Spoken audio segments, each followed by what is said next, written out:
اور اپنے تجربے سے انسانیت کو نئے خیالات اور نئے تصورات سے مانوس کرائے۔ آج جن ممالک کو ہم ترقی یافتہ ممالک کہتے ہیں، ایک زمانے میں ان کی زبانیں جد و جہد کر رہی تھیں اپنی بقا کے لیے۔ ان کے تصورات بھی واضح نہیں تھے، ان کی لغات بھی واضح نہیں تھیں، ان کے الفاظ بھی صحیح طریقے سے مرتب نہیں ہوئے تھے، اور اس دور میں انہوں نے دنیا کی ترقی یافتہ ممالک کی زبانوں میں موجود علمی کاوشوں کا ترجمہ اپنی زبانوں میں کیا، تاکہ ان ترجمے کو پڑھ کر ان کی نسل میں اپنی زبان کے توسط سے دنیا کو کچھ دینے کا حوصلہ پیدا ہو اور کچھ صلاحیت پیدا ہو۔ اور 600 سال کے اس طویل عرصے میں ان زبانوں نے وہ مقام حاصل کر لیا کہ باوجود اس کے کہ ان کے بولنے والوں کی تعداد بہت کم ہے اردو زبان کے بولنے والوں کے مقابلے میں، لیکن انہوں نے اپنے خیالات، اپنے تصورات، اپنی تحقیقات اور اپنے فرمودات سے دنیا کے ہر خطے کو روشن کیا۔ اور باوجود اس کے کہ وہ اس مقام پہ پہنچ گئے ہیں کہ جہاں وہ اب ایک کلیدی مقام رکھتے ہیں دنیا کی زبانوں اور دنیا کی اپنی زبان کے توسط سے، اس کے باوجود بھی ان کا علمی سفر جاری ہے۔ امریکہ میں ایک بہت ہی چھوٹی سی کمیونٹی ہے جس کا نام مورمن ہے۔ ان کے پوری دنیا میں ماننے والوں کی تعداد 6 ملین سے زائد نہیں ہے، امریکہ میں ان کی تعداد 4 ملین ہے۔ انہوں نے ایک یونیورسٹی قائم کی، پروو ایک شہر کا نام ہے جو وہاں کے ایک یوٹا نام کے ایک ریاست میں ہے، جس کو اس کے ایک بانی کے نام پہ رکھا گیا ہے، برگھم ینگ یونیورسٹی۔ اس زبان میں دنیا کی تمام تر زبانوں کو پڑھانے کا ایک سلسلہ جاری ہے، اور باوجود اس کے کہ انگریزی زبان اس وقت دنیا میں سب سے زیادہ مؤثر زبان سمجھی جاتی ہے، اس کے باوجود بھی ان کے ہاں آج بھی دنیا کی تمام تر زبانوں کے تراجم انگریزی زبان میں شائع کرنے کا اور ان کو نشر کرنے کا رواج پایا جاتا ہے، تاکہ وہ اس علم سے فائدہ اٹھا سکیں جس علم کی بنیاد کے اوپر وہ نئے خیالات اور نئے تصورات پیدا کر سکیں، اور اپنے بولنے والوں میں یہ صلاحیت اور یہ حوصلہ پیدا کر سکیں کہ وہ دنیا کے ہر خطے اور ہر مذہب اور ہر زبان اور ہر تہذیب سے سمجھنے اور سوچنے کی صلاحیت رکھیں۔ یہ بھی بڑی دلچسپ بات ہے کہ جس زبان نے یہ نمونہ دنیا کے سامنے پیش کیا کہ دنیا کی ہر زبان اور ہر تہذیب اور ہر مذہب اور ہر اکائی سے کچھ حاصل کیا جا سکتا ہے، وہی زبان آج جس المیہ سے گزر رہی ہے اس کا تذکرہ ہمارے پروفیسر رحمت اللہ صاحب نے کیا۔ ہمارے پاس کوئی ایسا ادارہ نہیں ہے جہاں اردو کی تمام تر مطبوعات موجود ہوں، اور آج کے اس ڈیجیٹل دور میں بھی ایسا ادارہ ہمارے ہاں نہیں ہے جہاں ایک طالب علم جو دنیا کے مختلف مضامین اور مسائل کے اوپر علم حاصل کرنا چاہے وہ ایک جگہ بیٹھ کر حاصل کر سکے۔ دلچسپ بات یہ ہے کہ امریکہ کی لائبریری آف کانگریس میں اردو کی جتنی کتابیں ہیں، شاید دنیا میں اردو زبان بولنے والے ممالک کی انفرادی لائبریریوں میں بھی وہ کتابیں نہیں ہیں۔ تو اس ڈیجیٹل دور میں ایک بات تو یہ ہو سکتی ہے کہ جہاں کہیں بھی اردو کے مخطوطات ہیں، مسودات ہیں، اردو کی کتابیں ہیں، خواہ کسی موضوع پہ ہوں، ان کو یکجا کیا جائے ڈیجیٹل طور میں، ہمارے طلباء اور ہمارے محققین کو ان تک رسائی پہنچنے کا موقع ملے۔ دوسری بات یہ ہے کہ اگر دنیا کی سب سے زیادہ بولنے والی زبان آج بھی نئے خیالات اور نئے تصورات کی تلاش میں دنیا کی ہر زبان کے پاس جانے کی کوشش کرتی ہے اور اس کے تراجم سے اپنے بولنے والوں کو متعارف کراتی ہے، تو شاید یہ بھی ایک اہم بات ہے کہ دنیا کی مختلف زبانوں میں جو کچھ خیالات اور جو کچھ تحقیقات ہو رہی ہیں اس سے اردو کے بولنے والے بھی فائدہ اٹھائیں اور ان خیالات اور تصورات کی روشنی میں آگے بڑھنے کی کوشش کریں۔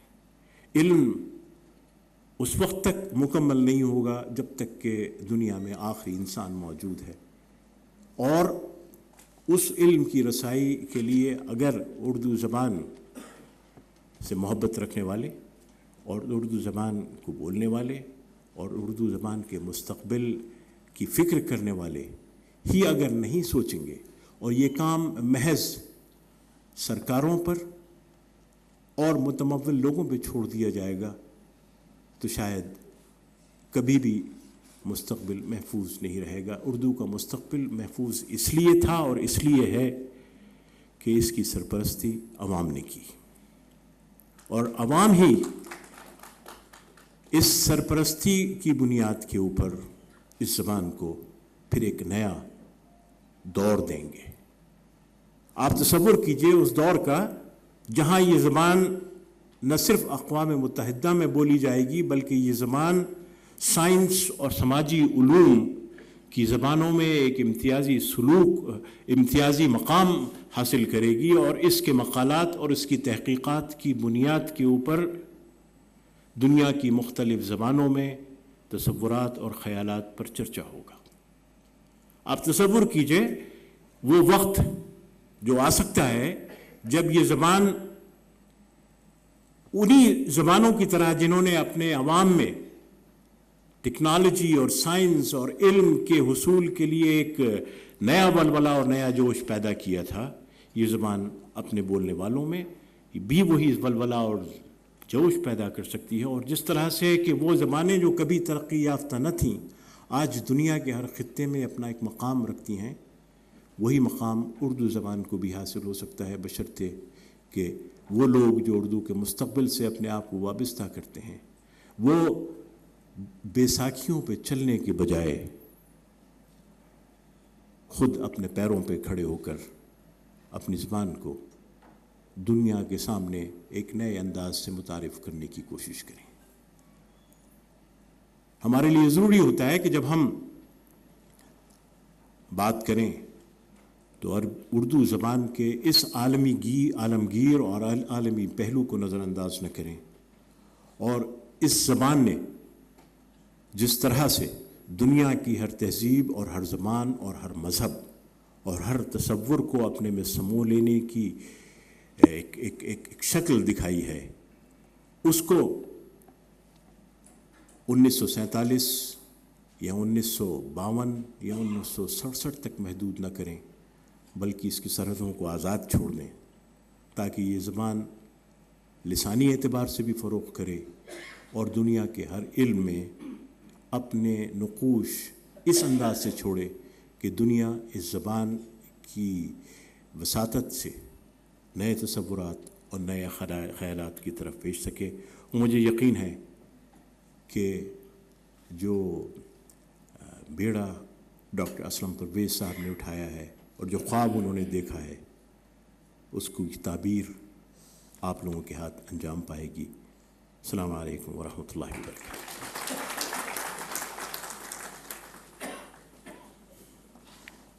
بہت شکریہ ڈاکٹر اسلم عبداللہ صاحب، نہایت ہی مثبت فکر اور اردو کے متعلق خیالات کے ساتھ ہمارے سامنے اپنی بات رکھ رہے تھے۔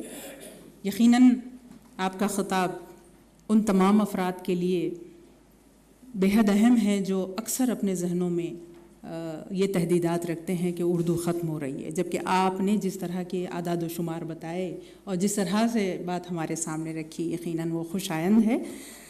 لیکن یہ جب ہی اس کے ساتھ ساتھ آپ نے جس طرف توجہ دلائی یہ جب ہی ممکن ہے جب جیسے کہ آپ نے کہا کہ عزم و عمل کی دھوپ میں جلنے کا وقت ہے، یقیناً وہ وقت آ گیا ہے اور ہم سب کا یہ فرض بنتا ہے کہ ہم عملی طور پر یہ کام انجام دیں۔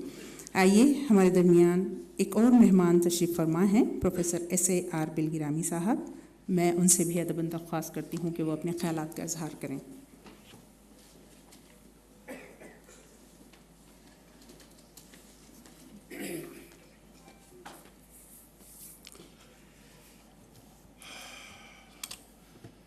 محترم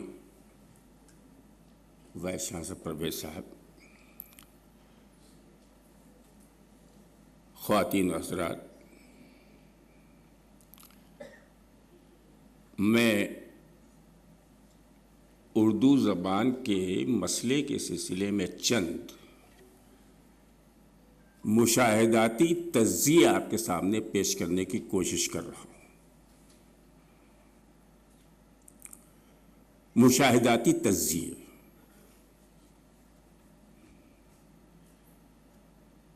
اردو زبان کے جو مسائل ہیں ان میں سب سے اہم مسئلہ یہ ہے کہ اردو زبان کی ترقی و تشریح کس طرح سے کی جائے، کس طرح سے پھیلایا جائے، اور اس سلسلے میں آپ نے خود مشاہدہ کیا ہوگا کہ پورے ہندوستان میں اردو اکیڈمیز موجود، تمام یونیورسٹیز کے اندر شعبہ اردو موجود، کالجز میں، اسکولوں میں، پرائمری اسکولوں میں، نرسریز میں بھی اردو مروج، بڑے بڑے تحقیقاتی ادارے موجود، فروغ اردو موجود، ہر سال کتابوں کے انبار، اخبار، رسالے، مسلسل اس میں ترقی ہوتی جا رہی ہے، لیکن پتہ نہیں کیوں یہ احساس ہوتا ہے کہ اردو زبان جو ہے سمٹتی جا رہی ہے۔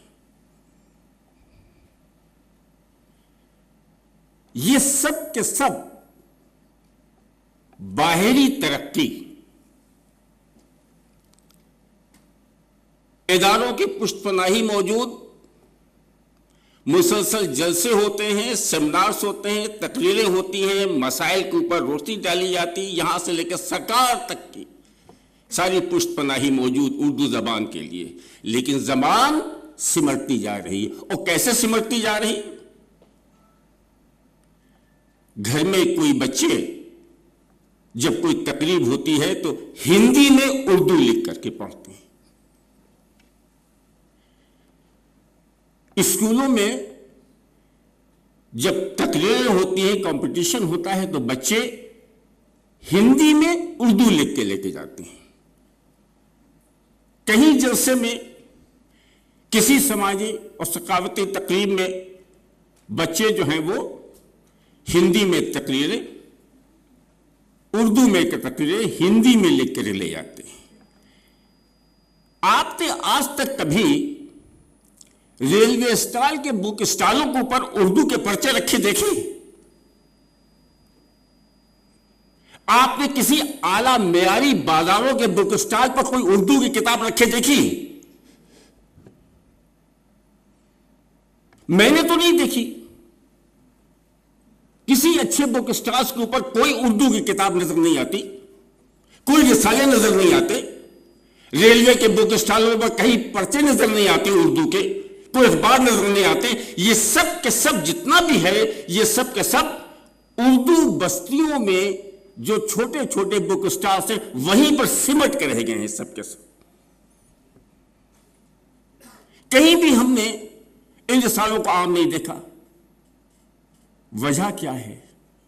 وجہ یہ ہے کہ دراصل ہم اردو زبان کی بات نہیں کرتے ہیں، جو اردو زبان کے مسائل کے سلسلے میں بات ہوتی ہے وہ اردو ادب کی ہوتی، اردو زبان کی نہیں ہوتی۔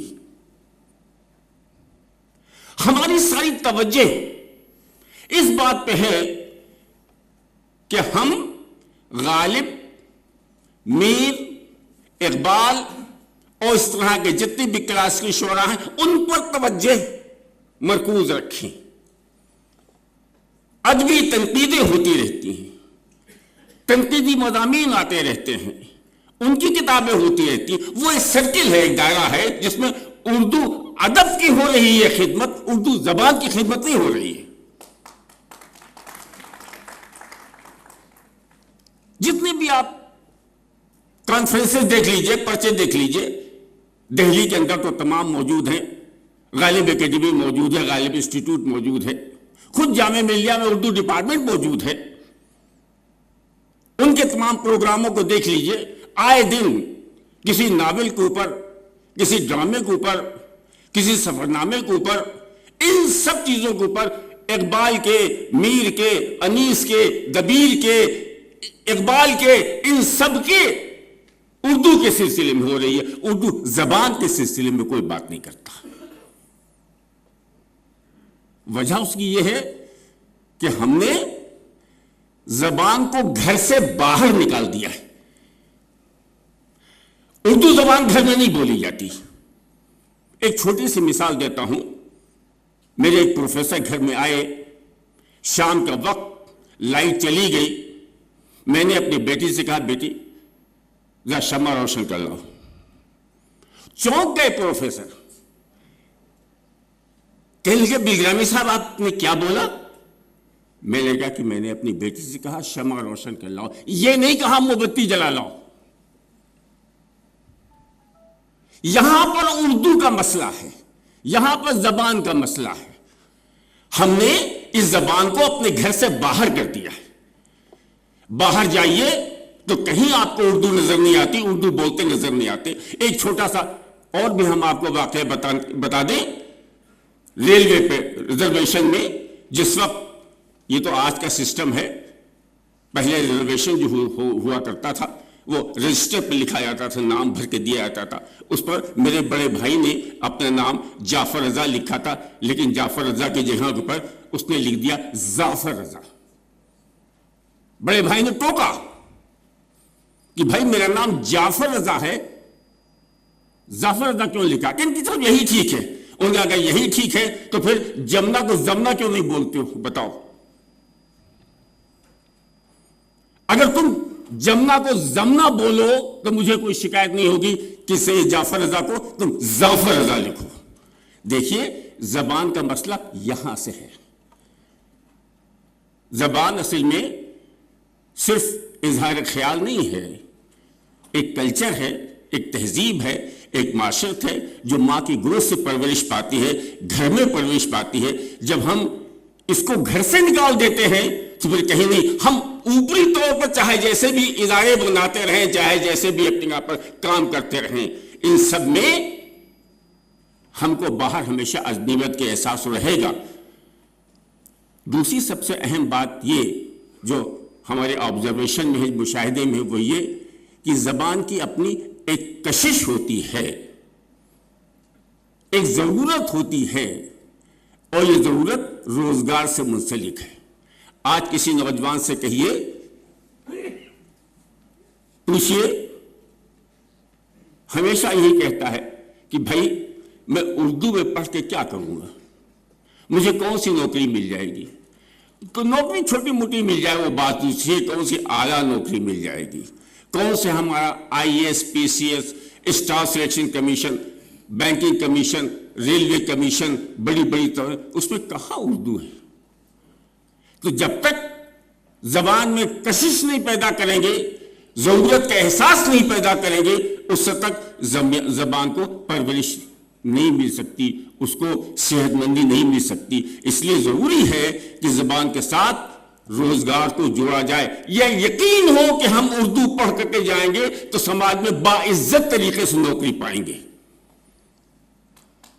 ایک بہت اہم بات ہے کہ ہماری زبان کے سلسلے کی کشش, زبان کے سلسلے کی ہماری ساری کے ساری محنتیں اس وقت رائیگاں جاتی ہیں جب اس کو روزگار سے الگ رکھا ہے, یا یقین نہ ہو اس بات پر کہ ہم کو بہتر روزگار مل جائے گا اردو زبان کے ساتھ. ایک تیسری بات اور اہم بتا دینا چاہتا ہوں, وہ یہ کہ جناب اردو کے سلسلے میں سب کچھ ہو رہا ہے, سب کچھ کیا جا رہا ہے, لیکن سماجی علوم کو اردو میں منتقل کرنے کی کوشش ابھی بہت سست ہے. ہم اردو زبان کی بات کرتے ہیں, ادب کی بات کرتے ہیں, سماجی علوم کی بات نہیں کرتے ہیں. آپ جغرافیہ کو اکنامکس کو, سوشل سائنسز کو, سائیکولوجی کو, سارے سماجی علوم کو آپ نکال کے باہر لائیے اور وہاں پر آپ تعلیم و تدریس کیجیے. یقیناً کیمسٹری, فزکس, میتھ اور انجینئرنگ اور دوسرے اس طرح کا ٹیکنیکل مضامین مشکل ہوتے ہیں, ان میں تو آپ دھیرے دھیرے تصور کیجیے گا, کیونکہ اصطلاحات کو ہم اردو میں منتقل نہیں کر سکتے اس تیزی کے ساتھ, اور اس میں اتنا ہم کامیاب نہیں ہو سکتے, لیکن کم سے کم سماجی علوم کو تو لا سکتے ہیں.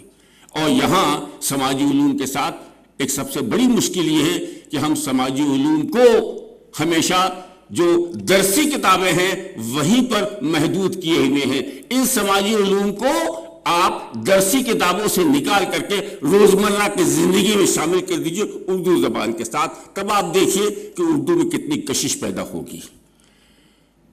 یہ ہمارے چند مشاہداتی تجزیے ہیں جس کو میں نے یہاں اشارتاً کر دیا ہے. میں انشاءاللہ کبھی اپنے پیپر میں اس بات کو پیش کروں گا. بہت بہت شکریہ جناب.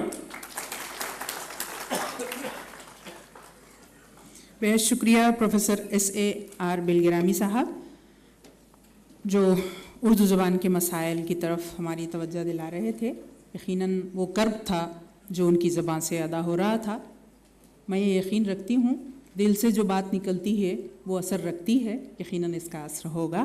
حاضرین محفل, یقیناً ہمارے درمیان یہ جو مہمان ہیں ان کو ہم زیادہ سے زیادہ سننا چاہتے ہیں اور بھی سننا چاہتے ہیں. تو میں آپ کو یہ بات بتا دوں کہ آپ کے خطابات کل بھی ہیں, تو کل بھی ہم انشاءاللہ آپ کے فکر انگیز خطاب سے محظوظ ہوں گے.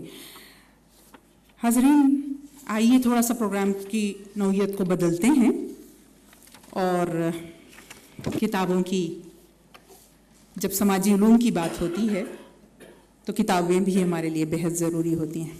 کتابوں کی رسم اجرا کی طرف چلتے ہیں. آج ہمارے درمیان ایک ایسی شخصیت کی کتابوں کی رسم اجرا انجام دی جا رہی ہے جنہوں نے بہت لکھا.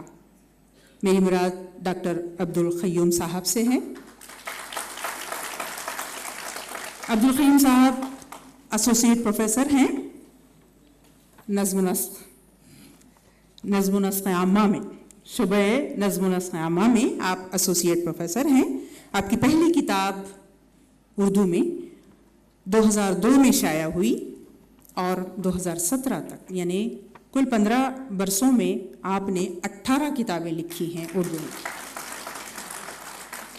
میں یہ نہایت ادب کے ساتھ آپ سے گزارش کرتی ہوں کہ آپ اسٹیج پر تشریف لائیں. اس درمیان میں آپ کی کتابوں کے نام یہاں میں پڑھنا چاہوں گی, اور نہایت ادب کے ساتھ ڈاکٹر اسلم پرویز صاحب, وائس چانسلر صاحب سے میں درخواست کرتی ہوں کہ ان کی کتابوں کی رسم اجرا انجام دیں, اور ہماری ریسرچ اسکالر نجمہ سے میں خواہش کرتی ہوں کہ وہ کتابیں اسٹیج پر لے کر آئیں.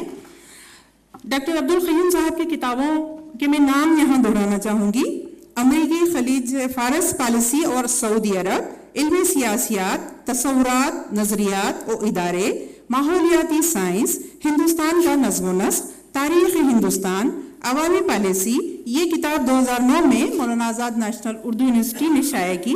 سماجی تحقیق کے طریقے, تنظیمی رویے, تقابلی سیاست, تقابلی حکومتیں, نظم و نسق عامہ, بین الاقوامی قانون, تاریخ ہندوستان, بین الاقوامی تعلقات, ہندوستان کی حکومت اور سیاست, سیاسی فلسفہ. اور آج جو کتاب یہاں رسم اجرا جس کی انجام دی جا رہی ہے وہ ہے سیاسی سماجیات, پولیٹیکل سوشیولوجی. زوردار تالیوں کے ساتھ اس کتاب کا خیر مقدم کیجیے. میں آپ کو یہ بھی بتا دوں کہ پچھلے چند برسوں میں ان کتابوں میں سے تقریباً 5 کتابوں کے دوسرے اور تیسرے ایڈیشن بھی شائع ہوئے ہیں. اور دوسری بات میں یہ بھی بتا دوں کہ پچھلے دنوں صحت کی سخت ناسازی کے باوجود آپ کا قلم رکا نہیں, بلکہ وہ اس کی رفتار اسی طرح سے جاری و ساری ہے. تمام اراکین یونیورسٹی اور اردو قافلے کی جانب سے میں ڈاکٹر عبدالقیوم صاحب کی خدمت میں مبارکباد پیش کرتی ہوں، اور میں یہ بھی بتانا چاہتی ہوں کہ یقیناً اس طرح کی لکھنے والے کوئی تعارف یا اس کے محتاج نہیں ہوتے، لیکن یہ بھی کہ اردو اکیڈمی سے ان کی تمام کتابوں پر انعامات دیے گئے ہیں اور انہیں لائف اچیومنٹ ایوارڈ بھی ملا ہے۔ حاضرین محفل، جی میں یہاں پر ایک اور بات کا اضافہ کرنا چاہوں گا۔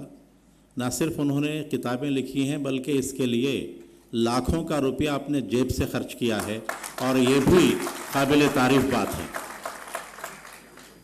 یہ یقیناً ایک جذبہ ہے جو اپنے طلباء کے لیے وہ اپنے دل میں رکھتے ہیں۔ ان کی جو کتابیں ہیں وہ نہ صرف ان کے اپنے شعبے کے لیے بلکہ دوسرے سماجی علوم کے جو دوسرے شعبے ہیں، اس کے علاوہ ایجوکیشن ڈپارٹمنٹ، یہ تمام شعبوں کے لیے بھی وہ بہت کام میں آتی ہیں ان کی کتابیں۔ یقیناً یہ ہمارے لیے مشعل راہ ہیں کہ اردو میں کتابوں کی جتنی ضرورت ہے ہمیں اس طرف توجہ دینا چاہیے۔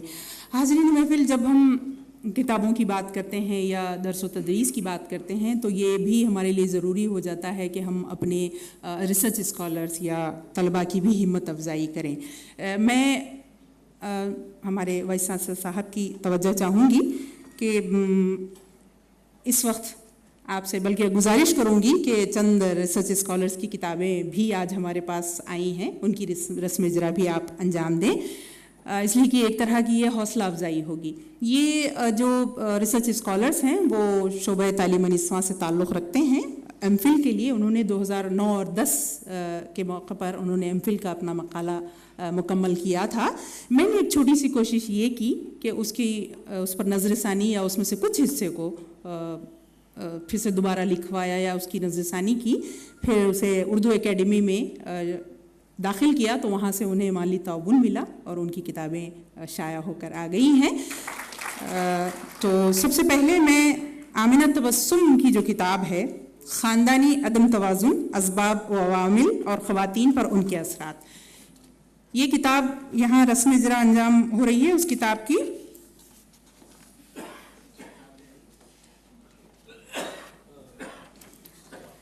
ہماری ریسرچ اسکالر عائشہ یہ کتابیں لے کر آئی ہیں۔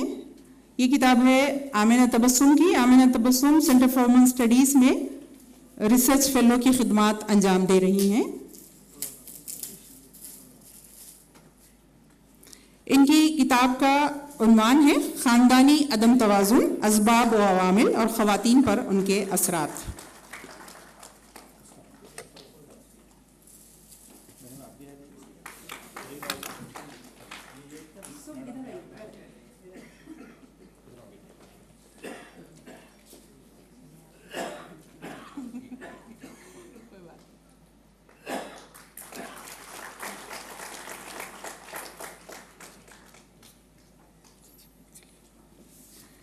دوسری کتاب عائشہ جبین کی ہے، حق مہر، اسلامی نظریات اور موجودہ صورتحال، ایک تحقیقی جائزہ۔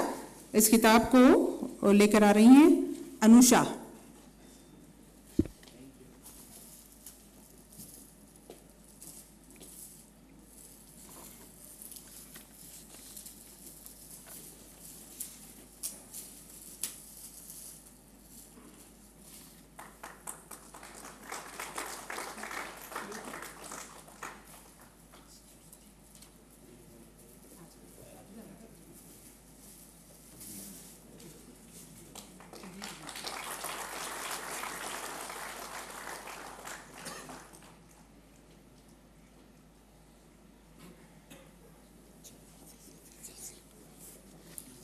جی، تیسری کتاب ہے نجمہ سلطانہ کی، مسلم خواتین کی تعلیم و ترقی میں دینی مدارس کا رول۔ اسے لے کر آ رہی ہیں آمنہ۔